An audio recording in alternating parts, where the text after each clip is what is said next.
Tuhan menciptakan manusia itu 4 metode. Metode pertama, Tuhan butuh seorang pria, Tuhan butuh seorang wanita. Menikahlah mereka.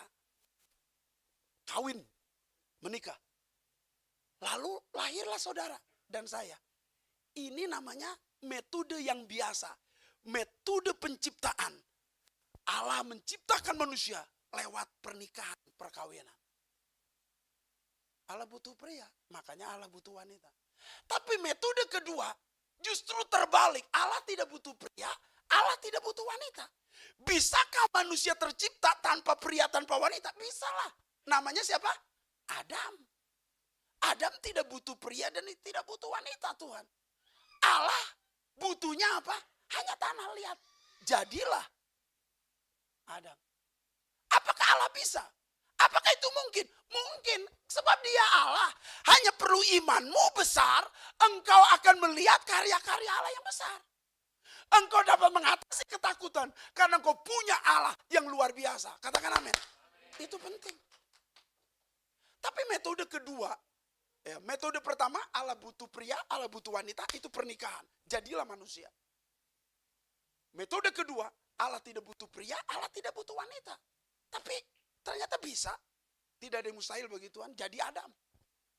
Tapi metode ketiga, Allah tidak butuh wanita loh. Allah hanya butuh pria. Masa sih dari pria bisa dilahirkan manusia, Pak Apin? Atau diciptakan manusia? Bisa. Di tulang rusuk Adam, jadilah Hawa. Ini metode yang ketiga. Mungkin enggak? Dari pria lahir seorang wanita? Bisa.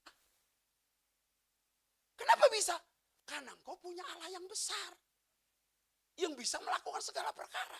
Jadi bisa. Jangan saudara kalau menghadapi masalah, menghadapi pergumulan, menghadapi pergumulan dalam bisnis, dalam pelayanan, saudara berpikir, aduh gak ada jalan keluar, gak ada jalan keluar. Tuhan rasanya gak mungkin ini. Mungkin bagi Allah, tidak ada yang mustahil kok. Tidak ada yang tidak bisa Allah lakukan. Dari metode penciptaan ini jelas sekali. Allah bisa melakukan segala perkara. Metode yang keempat digenapi lewat Yesus Kristus. Tadi Tuhan butuh pria menciptakan Hawa.